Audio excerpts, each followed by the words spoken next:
Baik, assalamualaikum warahmatullahi wabarakatuh. Perkenalkan, nama saya Muhammad Umar Alfarada, SIM saya 04241070. Saya di sini berkesempatan untuk menjelaskan bagaimana tentang transformasi Fourier continue. Nah, transformasi Fourier adalah suatu perubahan bentuk sinyal yang berdomain waktu diubah menjadi domain frekuensi yang berfungsi untuk melihat jika suatu sinyal yang tersusun dari berbagai banyak frekuensi yang terlihat kompleks atau rumit untuk dipecah-pecah menjadi komponen-komponen frekuensi-frekuensi penyusunnya untuk memudahkan dalam menganalisis suatu sinyal, baik di rumus transformasi Fourier sendiri, yaitu perubahan dari sinyal berdomain waktu ke domain frekuensi adalah X dalam kurung omega atau sama dengan integral dari negatif tak hingga menuju tak hingga fungsi sinyal kontinu yang dikalikan dengan fungsi eksponensial kompleks berpangkat negatif yang diintegralkan terhadap variabel t. Baik,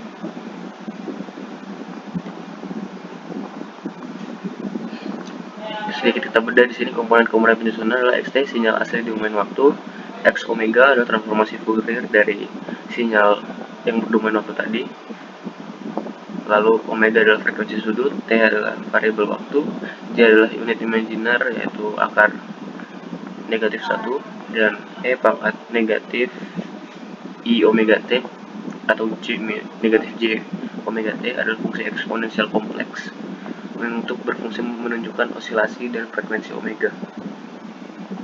Lalu untuk rumus inverse transformasi Fourier sendiri adalah yaitu mengubah domain frekuensi yang sudah kita ubah tadi menjadi kembali ke domain waktu atau sering disebut sebagai IFT, inverse Fourier transformation. Dan rumus adalah xt sama dengan 1 per 2pi integral dari negatif tak hingga menuju tak hingga dari fungsi berdomain frekuensi dikali dengan e pangkat j atau i omega t diintegralkan terhadap variabel t, dan di sini fungsi eksponensial adalah berpangkat positif.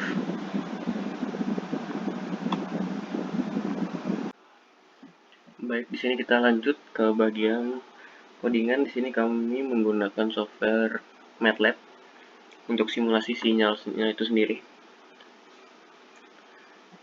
Kita langsung ke bagian pertama, yaitu definisi sinyal kontinu, dimana di sini fs sama dengan 1000 sampling frekuensi menentukan interval waktu antara sampel, ts sama dengan 1 per fs. Lalu untuk t nya sendiri adalah waktunya sendiri dari selang negatif 0,05 sampai dengan 0,05, membuat vektor waktu dari negatif minus 0,05 detik sampai 0,05 dengan langkah 1 per fs. Ini menghasilkan sinyal simetris dari sekitar 0. Total durasi adalah 0,1 detik. F1 dan F2 adalah frekuensi dua komponen sinus 50 Hz dan 100 Hz. Lalu untuk fungsi sinyal kontinu sendiri adalah di pada bagian ini.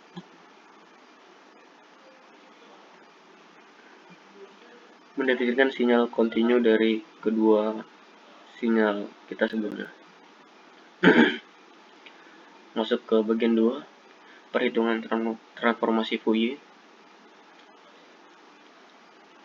Di sini n adalah length atau jumlah sampel, jumlah titik data. Df sama dengan fs per n adalah resolusi frekuensi jarak antar bin frekuensi, karena total lebar frekuensi yang direpresentasikan adalah fs dari negatif fs per 2 sampai dengan fs per 2. Pembagian menjadi n bin menghasilkan df sama dengan fs per n.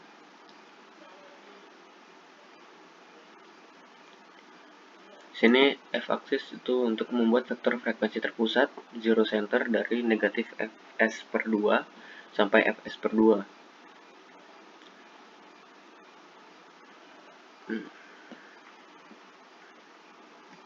Lalu pada bagian ini Perbagian ini berfungsi untuk menghitung DFT atau FFT dari sinyal F. Pembagian dengan N menormalisasi sehingga amplitudo spektrum sesuai dengan amplitudo sinyal waktu.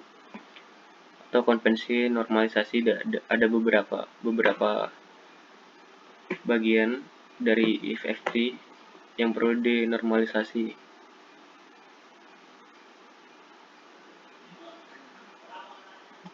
Di sini, format ini berfungsi untuk memindahkan komponen frekuensi negatif ke kiri dan positif ke kanan sehingga frekuensi 0 berada di tengah array.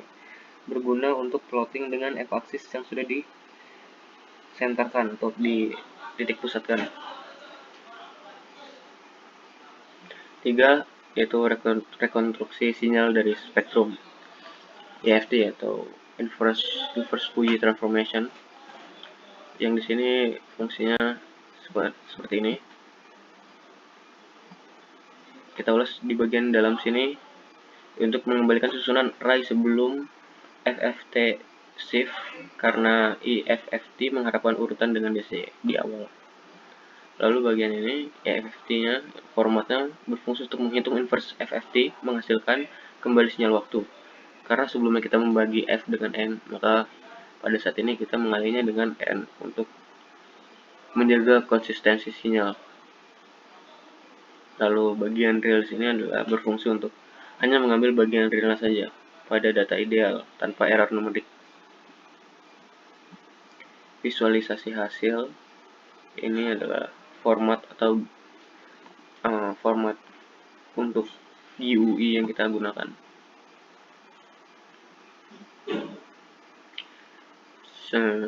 Mungkin di sini karena bagiannya cukup panjang, kita persingkat saja. Figur itu adalah membuat jendela figur dengan ukuran dan nama tertentu. Ini adalah format untuk ukurannya. Dan ini titelnya apa judul atas dari jendela yang kita buat. Subplot membagi figur menjadi 3 baris 1 kolom dan mengaktifkan panel pertama. Panel pertama sendiri adalah plot sinyal waktu asli, yaitu fungsi sinyal terhadap waktu. Lalu panel kedua adalah plot magnitudo spektrum ABS terhadap f-aksis. Karena f sudah di FFT shift f-aksis sebagai center alignment menunjukkan amplitudo di tiap bin frekuensi. Panel 3 plot sinyal hasil rekonstruksi, yang berarti kita ambil variabel f rekonstruksinya frekuensi rekonstruksi terhadap waktu. Lalu ada juga grid on axis, menambah grid dan menyesuaikan batas agar pas untuk data. Bagian 5 adalah untuk menampilkan informasi, menampilkan ringkasan parameter sampling frekuensi, durasi sinyal, dan juga komponen frekuensi utama dan jumlah titik N. Berguna untuk debugging dan memahami resolusi frekuensi. Dan dengan bagaimana jika F2-nya adalah 120 Hz. Lalu coba kita run lagi.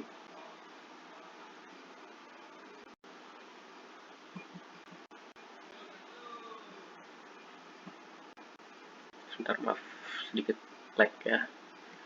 Nah, baik. Jadi gabungan dari kedua sinyal kita yang berdomain yang berfrekuensi 50 Hz dan 120 Hz adalah seperti ini.